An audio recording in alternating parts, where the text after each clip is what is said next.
네, 안녕하세요. 586 전체주의 집단을 끝장낼 수 있는 세상입니다. 이 와중에 우리 보수 공화 시민을 위한 기운나는 뉴스와 해설을 매일매일 전해드리고 있는 세뇌탈출입니다. 오늘은 민주당 비대위원장, 윤 위원장 그건을 했죠. 인수위가 점령군 행사를 하고 있고 이런 식이면 다 잡아 넣어야 된다. 이런 취지의 말을 했습니다. 제가 보기에는 이제 이 586 그리고 말하자면 전대협 한총련 집단이 정확히 말하면 전한 집단입니다. 전대협 한총련 집단이 멘붕에 가는 거예요. 이게 이제 멘붕인데 그 얘기를 오늘 좀 모시도록 하겠습니다. 먼저 세뇌탈출 잘 구독료 부탁 말씀 올립니다. 아시다시피 저희 세뇌탈출은 게시될 때에는 광고가 붙지 않습니다. 그래서 운이 좋으면 하루 정도 있다 광고가 붙고 운이 나쁘면 일주일이나 열흘쯤 지나서 광고가 붙습니다. 도와주시면 보다 좋은 컨텐츠로 찾아뵙는 데 큰 힘이 되겠습니다. 감사합니다. 이런 식의 권력이양에 대한 어깃장, 사보타지는 없었어요. 일찍이 존재한 적이 없습니다. 용산 이전도 권력이양에 대해서 이제 보면 사보타지를 했죠. 이거 사실 자기들이 이전하겠다고 한 사안이고 그 전부터 청와대 저기 그 산 아래 사실 산과 경복궁 사이에 끼어져 있는 그 아주 그 접근성이 나쁜 데거든요. 예를 들면 세종 제2청사다. 그럼 세종 제2청사를 가려면 헬리콥터 외에는 사실 갈 방법이 좀 마땅치가 않아요. 용산 같으면 뭐 바로 나가면은 기차 있고 뭐 여러 가지 수단들이 많죠. 그 다음에 과천에서 오는 것도 여기까지 들어오려면 아주 골이 아주 아픕니다. 그러나 용산 같으면 4호선 타면 바로 들어오죠. 과천에서부터 신용산까지 글쎄 들어오는데 얼마나 걸릴까요? 전철 이동 시간으로만 치면 한 20-30분밖에 안 걸릴 겁니다. 여러 가지로 좋은 자리입니다. 여러 가지 좋은 자리인데 이게 이제 정치적으로 파급력이 크단 말이에요. 다 공개되니까 지금 뭐 김멜다 얘기 나오죠. 이 공개가 되니까 이제 정치적 파급력이 크죠. 그러니까 이제 사보타지하고 어깃장 놓고 있는 거죠. 그러다가 이제 몰리니까 뭐 이전병 일부는 대개 뭐 이렇게 뭐 이상한 조잡스러운 반응까지 갔습니다. 자, 이 와중에 이제 윤호중 비대위원장이 이런 식의 그건을 했죠. 인수위 행태는 구속수사 대상입니다. 불법적 월권 행위가 도를 넘어서고 있습니다. 아나무인격으로 점령군 놀이에 빠져 법과 원칙을 완전히 무시하고 있습니다. 윤호중의 발언에 의하면 방송문화진흥공사죠. 방문진에서 간담회를 빙자한 업무 보고를 강행했고 종편 4사와 SBS, EBS 상대로 밀실 간담회를 했다. 그래서 이거는 방송장악 시도다. 그 다음에 공수처 업무 보고에서 김진욱 공수처장에게 노골적으로 사퇴를 종용했다. 이거는 검찰 개혁에 대한 전면적인 뒤집기다. 뭐 이런 거죠. 대우조선 해양 대표 선임 논란에 대해서도 뭐 낙하산이다. 근데 이거는 사실 대우조선 해양이라는 데가 저기 아주 골 때리는 데죠. 정치적 그 커넥션 가지고 여러 사람이 돌려가면서 해먹는 그런 자리가 되어버렸죠. 저기가. 그래서 이거는 잘 관리해야 될 기업인데 그 대표이사 선임 당연히 신정부에서 하는 게 저는 맞다고 생각을 합니다. 그리고 더 나아가서 급기야는 윤석열은 국정농단 수사 당시에 직권남용 혐의를 광범위하게 적용했던 그런 거악이다. 그 윤석열의 잣대를 적용하자면 모두 구속수사 대상이다. 글쎄요, 윤석열 당선인 할 말 많을 것 같아요. 본인 말에 의하면 본인 고스란히 그렇게 얘기했죠. 야, 검사라는 게 우리 더러운 직업 아니냐? 더러운 직업 아니냐? 그 프레임이 짜지면 그 칼잡이 기술자로서 칼질할 수밖에 없는 그런 직업 아니냐, 그런 그 자괴감 서린 얘기를 했습니다. 김호수를 겨냥해서. 그러면서 야, 너 원래 착한 애잖아. 거의 제가 보면 조폭화법이에요. 조폭화법. 어쨌거나 그런 거 참 잘합니다. 이게 다 이제 이런 식으로 권력 이양을 사실상 거부하는 어깃장은 없었던 것 같아요. 없었던 것 같아요. 그 와중에 이제 문재인파와 이재명파로 나뉘어서 이재명파 쪽에서 연속해서 김멜다 스토리를 계속 흘리고 있다. 유재일 대표 같은 분의 이제 발언에 따르면 취지로 옮기자면 이건 문재인을 자살 각오로 몰아넣고 있는 거다. 그래서 문재인 자살시켜가지고 자기들은 이재명 쪽은 안 두들겨 맞고 넘어가는. 글쎄요, 제가 보면 둘 중에 하나는 자살해야 될 것 같은데 이재명이 자살할래, 문재인이 자살할래. 하여간에 해결망측한 스토리가 벌어지고 있습니다. 아마 그러나 검찰 로직을 잘 알기 때문에 그리고 검찰 쪽에서 뭐 정부랑 특별한 교감 안 해도 대통령과 특별한 정무적 교감 안 해도 잘 말하자면 템포와 수순을 잘 조절할 것 같죠. 저는 그렇게 봅니다. 선수들끼리라서 그냥 눈빛 하나로. 그래서 제가 보기에는 두 분 다 자살하시지 않으셔도 적절한 방식의 프로세스를 밟아서 적절하게 처리되실 걸로 저는 생각을 합니다. 자, 어쨌거나 뭐 지금 시중의 소문은 김멜다 스토리는 이거는 정보의 태반이 이재명 측 지지자들 혹은 이재명 캠프 쪽에서부터 나오고 있다. 뭐 이게 이제 시중의 흉흉한 소문입니다. 이재명이 이제 김멜다 여사와 그리고 그 부근 되시는 분을 이제 희생양 삼아서 자기는 이제 좀 덜 두들겨 맞고 빠져나가려고 지금 작전 펴고 있는 거다. 이게 시중의 흉흉한 소문이에요. 참 흉흉하죠. 자, 이런 일이 벌어지고 있는데 우리가 이제 그 전대협 그 한총련 집단의 멘탈을 한번 생각을 해봐야 돼요. 이 사람들이 무슨 멘탈인가? 한마디로 말하면 진실은 상관없다. 평양방송의 개소리여도 간첩이 나쁜 놈이어도 평양방송 듣고 간첩 만나서 그거를 기둥 삼아서 모이기만 하면 된다. 대가리 수가 힘이다. 대가리 수가 권력이요 돈이요 섹스다. 이게 전대협 한총련 집단이 20살 때부터 깨우친 그들의 진실입니다. 참고로요. 저는 사실은 제가 이제 아시다시피 제가 77학번이고요. 저는 이제 수배 중이던 87년도 6월 항쟁이 터지고 그때 6월 29일 날 이제 직선제 개헌안을 받아들이고 이걸 보면서 제가 그때 수배 중이었는데 저는 뭐 아시는 분은 아시겠지만 저는 주사파와 철천지 원수지간인 막스 레닌주의예요. 뭐 덜 나쁜 놈 아닙니다. 막스 레닌주의도 엄청나게 나쁜 놈들입니다. 그래서 순수 공산주의 쪽이니까. 그런데 단지 저의 성향상 그거를 종교적 신념으로 안 받아들였어요. 도그마로. 도그마라는 건 이제 묻지마 진실입니다. 그건 신학 용어죠. 예를 들어서 성부와 성자와 성령이 각각 다른 존재이며 동시에 같은 존재이다. 이거 도그마거든요. 그러니까 그거 인간의 뇌구조는 이해할 수 없는 얘기잖아요. 인간의 뇌구조로 이해할 수 없는 진실. 그게 도그마입니다. 신학에서. 그래서 이제 삼위일체, 유니티 오브 트리니티라는 거죠. 그 다음에 예를 들면은 그러니까 이제 마리아 동정녀 잉태.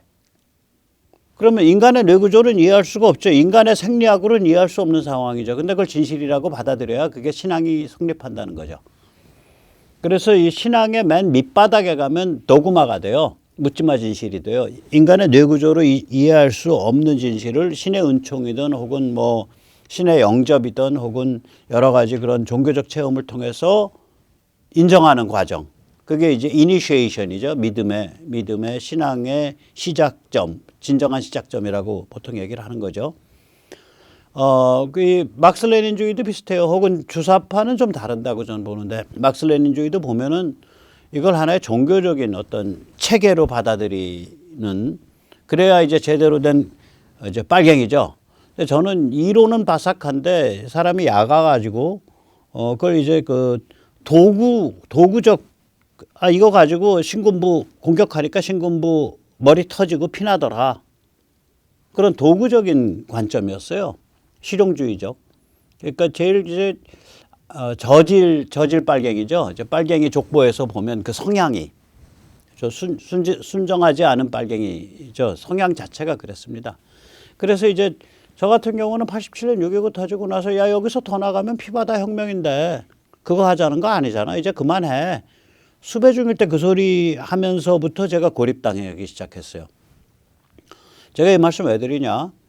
저는 저한테 예를 들어서 이런 말을 해요. 이 막스 레닌주의를 PD라고 합니다. People's Democracy, 인민민주주의 노선이라고. 왜 그렇게 부르는지 저도 모르겠어요. 저는 뭐 인민민주주의 별로 좋아하지 않는데, 인민민주주의는 뭐냐면은 그러니까 스탈린의 충성스러운 개인 즈다노프가 1945년에 동구를 먹으면서 내놓은 노선이에요. 그건 뭐냐면은 동구 같은 경우에 이제 종교적인 전통도 강하고 소농 전통도 강하고 또 민주주의 전통도 있고 그다음에 중산층 전통도 있단 말이에요. 여기를 소련식의 소수의 농민 노동자 탈영 군인으로 이루어진 혁명 평의회, 그게 소비에트죠. 농민 노동자 탈영 군인으로 이루어져 있습니다. 이 소비에트를 조직해 가지고 그냥 공산주의로 바로 밀어붙이면은 이거 피바다나고 저항이 심하니까 우리는 인민민주주의 합니다. 인민민주주의가 뭔가요? 네, 저 나쁜 놈들, 저 나치에 협력한 그 부자들, 아주 최상층 부자들 거기만 좀 도려내면 됩니다. 그래서 이제 최상층을 도려내요. 그 다음에 한 6개월 지난 다음에 그런데 잘 안 되는군요. 그 다음에 차상위를 도려냅니다. 그 다음에 또 6개월 지난 다음에 차차상위 도려냅니다. 이렇게 한꺼풀씩 베껴가는 방식이에요. 그러다 보니까 어떤 방식이든 타협이 이루어져요. 그래서 종교도 살아남게 되고, 동구가 그래서 집단 농장이 별로 없죠. 동구가 집단 농장화를 안 했죠. 소농 체제가 많이 유지됐습니다. 동유럽이. 그러니까 어떤 숨 쉴 수 있는 공간이 조금 남게 돼요. 인민민주주의를 하면. 그러니까 막무가내로 막 소비에트 혁명을 하게 되면 피바다가 나는데, 따라서 이 동유럽에서는 막무가내 소비에트 혁명으로 소련이 밀어붙인 데는 어디냐면 에스토니아 하나입니다. 인구의 3, 4%가 한꺼번에 죽었어요. 그것 때문에. 피바다 났습니다. 거기가 이제 소련에 바로 이어져 있고, 바로 그 소련 페테르부르크 바로 옆이니까 자기들한테는 지정학적으로 굉장히 민감한 데다가 사람들이 뼈가 굵고 똑똑해요. 에스토니아 사람들이. 그러니까 제가 에스토니아의 여인의 아들을 제가 무지하게 존경하잖아요. 스반테 페보, 막스 플랑크 연구소 고인류학 이거. 그러니까 30만 년, 40만 년 전에 그 고인류의 그 뼈 조각으로부터 DNA를 추출해 가지고 게놈을 읽어내는 기술을 개발한 사람이에요. 스반테 페보. 그 어머니가 에스토니아 출신입니다. 자, 어쨌거나 그래서 이 에스토니아 사람들이 뼈가 굵고 똑똑하니까 이거 감당 안 되니까 그냥 땅크로 밀어버린 거예요. 1945년도 여름 가을에. 그래서 거기 많이 죽었습니다. 거긴 소비에트 모델이에요. 인민민주주의가 아니라. 다른 데는 전부 인민민주주의로 깔았습니다. 제가 이 말씀을 왜 드리냐. 드리는 이유는 제가 87년 이후로 저 이제 학교 들어간 사람들, 86학번, 87학번, 이런 사람들, 86학번, 이런 사람들 와서 저한테 자기 PD입니다. 막스 레닌주의 했습니다. 학교 때. 우리 대선배님, 제 후배, 사상적 계보로 후배입니다. 그러면 제가 눈 똑바로 바라보고 그래요. 학번이 어떻게 되세요? 87인데요. 당신 바보요? 87년에 입학한 사람이 학생운동을 왜 해? 세상 좋아졌구만. 당신 어디 가서 내 후배라 그러지 마. 제가 그런 말을 해요. 근데 이제 그 친구한테 차마 안 해준 얘기가 있어요. 뭐냐? 야, 너 고문이나 제대로 당해봤냐? 86년경부터 이게 신군부 체제 넘어갈 것 같다고 하는 순간부터 그 감옥살이가 달라져요. 예를 들면 요새는 이제 감옥 가면은 전부 그래도 전기장판이죠. 이 전기장판은 언제 됐냐? 제가 그 점에서 조선일보 방 회장님을 극도로 존경합니다. 조선일보 방 회장님이 DJ 때 잡혀 들어갔을 때 전국이 전기장판을 깔기 시작했어요. 그분은 이제 조금밖에 안 살고 나와서 전기장판의 뜨뜻함은 누리지 못하셨는데, 그 조선일보 방회장 덕에, 저는 조선일보 방회장 덕에 전국의 교도소, 구치소가 전기장판을 깔기 시작했다라고 생각을 합니다. 그전엔 난방이 없는 거예요. 난방이 없어요. 그럼 난방은 어딨냐? 간수들이 앉아있는 복도에 연탄 난로가 있는 거예요. 옛날엔 다 못 살았으니까. 그럼 이제 86년 이제 겨울쯤 되면 무슨 일이 벌어지냐? 간수가 거기다가 닭백숙을 해갖고 불러내갖고 정치범들 불러내서 매겨요. 젊은 애들을. 그럼 그 전엔 뭐냐?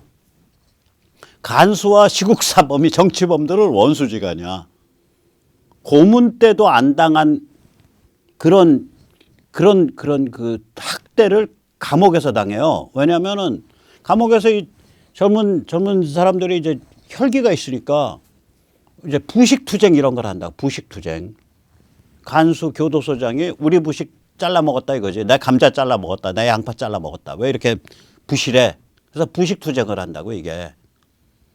그러면 이제 황당할 거 아니에요. 교도소장이나 간수 입장에선.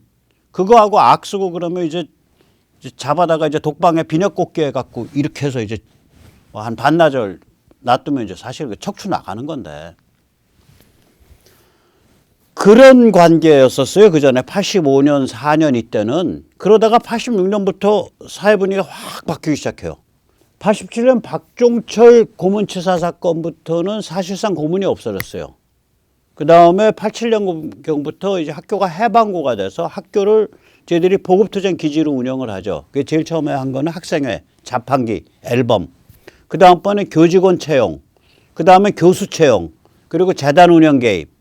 학교가 돈 나오는 이제 구멍이 돼요. 저희들한테. 그래서 저때쯤 되면 이제 과목도 별로 안 가고 그러니까 학교를 뭐 9년씩 이렇게 다녀요. 9년, 10년씩 다니면서 학교에 빨대 꽂고 이제 학교에서 이제 왕노릇을 하는 그런 운동권이 되죠. 그리고 이제 재밌는 거는 뭐냐면 제가 기억하기로가 YS 때부터인데 정치범 또 급진사범에 대한 구속적부심. 이게 구속적부심이 된다는 건 뭐냐면 체포되자마자 변호사 접견 시작한다는 소리예요. 참고로 제가 이제 81년, 85년, 87년 잡혀갈 때는요. 저런 거 없어요.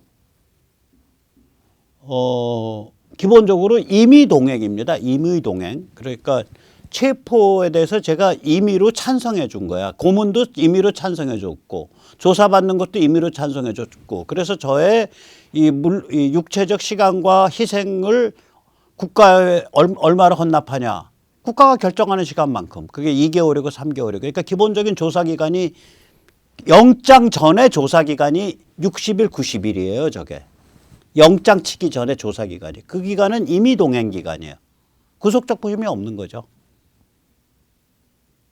그럼 구속적 부심이 만들어졌다. 정치범 급진 사범에 대해서 저에게 뭐냐면 일반 형사범과 똑같이 취급받기 시작하는 거예요. 그러면 쟤들은 저때 감옥 가기 시작한 애들이야. 이제 80년대 말 90년대. 그래서 나는 저때 감옥 간 건 나이론 감옥이라고 생각해요. 저는. 제가 저 뭐 자랑 아닌 자랑 있는 뭐 비슷한 얘기하면 제가 영창 최장기 복역 기록 갖고 있거든요. 제가 한 6개월. 이게 왜 그러냐면 사회에서 터진 사건하고 제가 군대 가 있으면서 터진 사건. 제가 방위인데 왜 현역이었는데 제가 58년 개띠 59년 돼지띠들이 워낙 머릿수가 많아갖고 3급 을이 3월 현역 판정받았다가 3월은 그대로 유지되는데 그게 일괄되게 방위로 확 돌아온 게 80년인가 그래요. 제가 거기에 해당하거든요. 현역 3월 현역이었다가 3월 방위로 한꺼번에 넘어갈 때 제가 같이 넘어갔어요. 그러면 사회에서의 재판과 저의 군사 재판을 싱크를 시켜야 되니까 사회 재판은 굉장히 길잖아요. 6개월면 8개월 가잖아요. 그래서 제가 군사 미결수로 보통 군 형법은 한 2개월이면 재판 떨어집니다. 군사 미결수로 제가 한 8개월 갔단 말이에요. 6개월 갔어요. 6개월. 그러니까 군사 미결수는 어디에서 있냐? 영창에 있습니다. 영창이 그러니까 징벌 영창이 있고 징벌 겸 군사 미결 영창을 같이 겸해요. 보통. 그래서 영창 최장기 복역인데 제 같은 입장에서는 영창서 볼 거 못 볼 거 많이 봤을 거 아니에요. 또 당했고 기본적으로 하루에 뭐 14시간을 그러니까 얼차려인데 그러니까 밥 먹지 않는 시간은 다 얼차려예요. 밥 먹는 시간 빼고는 다 얼차려라. 얼차려. 그 6개월씩 그러거든요. 그러니까 제가 뭐 깍지 끼고 엎드려 뻗쳐 철창 타기 벽 타기 이런 거 잘합니다. 그리고 뭐 원산 폭격 그거 쉬는 거죠.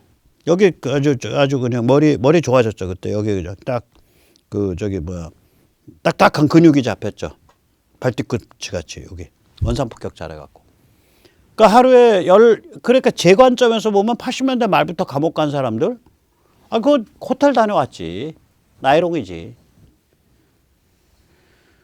87년 이후로 고문도 없었는데. 그러니까 제 입장에서는 후배라고 인정이 안 되는 거예요. 니들은 좋은 세상에서 왜 그 짓 했냐? 일단 사상적으로 후배가 아니고. 그 다음에 그래서 니들 뭐 잡혀가서 뭐 조사 좀 받고 뭐 감옥 좀 갔다며. 근데 니들은 니들 감옥 간 게 그게 감옥이냐? 니들 조사 받은 게 그게 조사실이냐? 호텔이구만. 저는 그렇게 보는 거예요, 기본적으로. 이제 그런 태도가 자꾸 묻어나니까 후배들이 안 따르죠, 당연히. 따르겠어요? 기분 좋게. 어이, 후배 고생했어. 이렇게 챙겨줘야 되는데. 그래서 이제, 이 같은 분위기 속에서 그럼 주사파는 뭐 한 친구들이냐? 운동권 특권층이에요, 그냥. 그때부터, 20살 때부터. 특히 주사는요, PD도 좀 그랬지만 그때. 아주 능수능란한 정치꾼, 정치 브로커 기질이 있는 거예요, 이게. 평양방송 간첩이랑 접촉해가면서 자기들 내부에 서열 정리하고, 근데 이 규모가 한 학년에 5만, 10만이잖아요. 전국적으로. 그러니 그 생태계를 이루고 자기들끼리 그 결합했다가 흩어졌다가 의견 조정했다가 뭐 이런 게 아주 능한 거예요. 20살 때부터 얘들은. 보통 애들 아니에요. 제가 그러니까 좀 달라요, 유전자가. 우리 70년대 말 학번들 그 꼴방에 앉아가지고 책 보고 동감하고 그래서 저기 감옥 뭐 3년 5년씩 가는 그런 유전자가 아니에요, 얘들은. 얘들은 굉장히 꾼들이라고요, 꾼. 20살 때부터 이미. 어떤 꾼이냐, 모토가 뭐냐. 진실 상관없다. 평양방송이 개소리여도 간첩이 나쁜 놈이어도 그거를 기둥 삼아서 모이기만 하면 된다. 대가리 수가 힘이다. 이거예요, 완전히. 심지어는 이제 루머에는 이제 자살조도 운영하고, 그 중에서 이제 저만 해도 이제 이 바닥에서 이제 전업으로 있은 지가 제가 2009년 말부터니까 이제 13년 돼 갑니다, 만으로. 그럼 이런 과정에서 이렇게 좀 자살 성향이 있는 사람들이 저한테 제 주위에 스쳐간 사람들이 10명, 20명 될 거 아니에요. 근데 저는 그런 분들이랑 이렇게 같이 밥 먹고 삼겹살에 소주 먹으면서 우리 싸움은 기본적으로 온유하고 지능적이고 집요해야 됩니다. 성질 치받친다고 왁 해서 뭐 열사가 되고 이건 전혀 중요하지 않습니다. 이런 얘기를 항상 했어요. 그래서 제가 그러니까 자살로 내모른 사람이 하나도 없죠. 제가 자살을 말린 사람은 많은 것 같아요. 한 10명은 되는 것 같아요. 근데 이제 이렇게 이제 대중운동을 하다 보면 그런 자살 성향이 있는 사람들이 접근한다고요. 이게 운동 자체가 죽음을 끼고서 하는 운동이니까 어두컴컴하니까 그 기에 끌려온단 말이에요. 그런 분들이. 그런 성향 있는 사람들이. 그러면 그것만 따로 모아갖고 열사님 이번에 분신하시죠.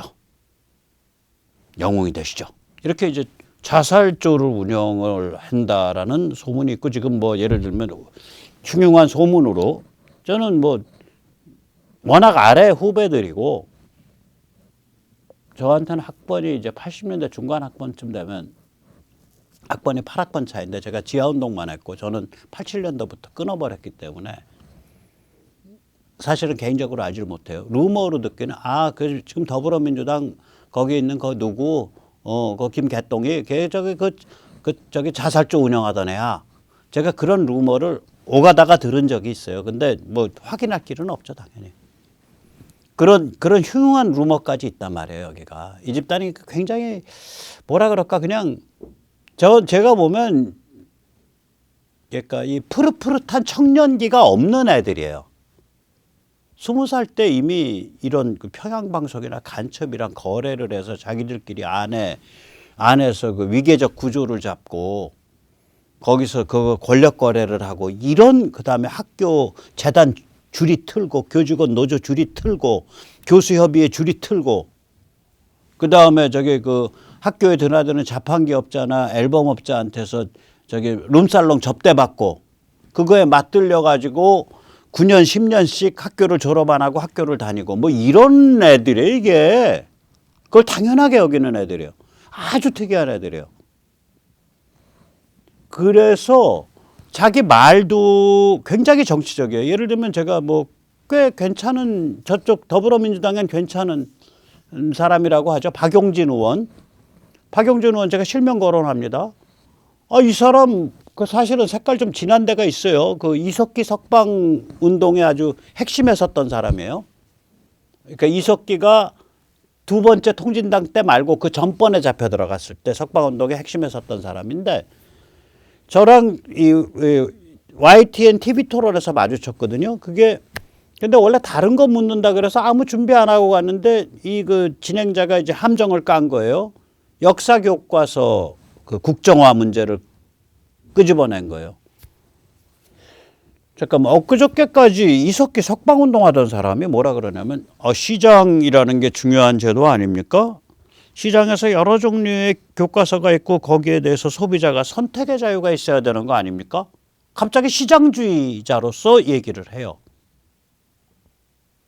무슨 얘기냐? 그 순간의 순발력과 이야기의 설득력만 생각하지 나의 사상, 나의 일관성은 개념이 없는 거예요. 개념이 없는 거예요. 나는 그 후에 박용진 씨가 특별히 시장을 옹호하는, 기업을 옹호하는 활동한 거 몰라. 전혀 기억이 없거든. 그 사람은 내가 가지고 있는 정보로는 평생 시장에 반대하고 기업에 반대한 사람인데 딱 그 역사 교과서 국정화라는 문제에 부닥쳤을 때 시장주의 논리를 텔레비 앞에서 한다고요. 자연스럽게. 낯빛 하나 안 변하고. 저보다 새카만 아래 후배죠. 저는 그렇게 못해. 이런 사람들이 이 사람들이 굉장히 그러니까 이게 나이와 상관없이 그 뭐라 그럴까 그 달코 다른 노회함 그 다음에 그 꾼 근성 이거는요 이미 20살 때에 달통한 사람들이에요. 이 전대협 한청년 세대가 그 집단이 대단한 집단입니다. 자 저렇게 했는데 원래 저게 이제 세상을 만나서 깨졌어야 돼 90년대. 근데 안 깨진 거라 이게 지정학 로또를 맞았어요. 이 사람들이 지정학 로또의 아이들이에요. 원래는 90년대 소련 동구 해체될 때 깨졌어야 돼요. 그래서 치들었어야 돼 그냥 자연스럽게. 그런데 그때 글로벌리스트들이 전면에 등장하면서 미중 미로를 했다고요. 미중 미로리 90년대에 되면 한중 미로리 되는 거예요. 한국과 중국 수교가 91년인가 92년이잖아요. 뭐 6.25에 대해서 배상하라는 얘기 한 번도 못 꺼내보고 일제는 무슨 사실은 회사 이름만 같지 오너가 바뀌고 완전히 다른 회사가 된 그 회사에 대해서도 배상하라고 지금 판결을 하고 있는데 우리 전쟁에서 우리랑 2년 반을 싸웠는데 2년 반 이상을 싸웠는데 전쟁 배상에 대한 얘기는 하지도 못했잖아.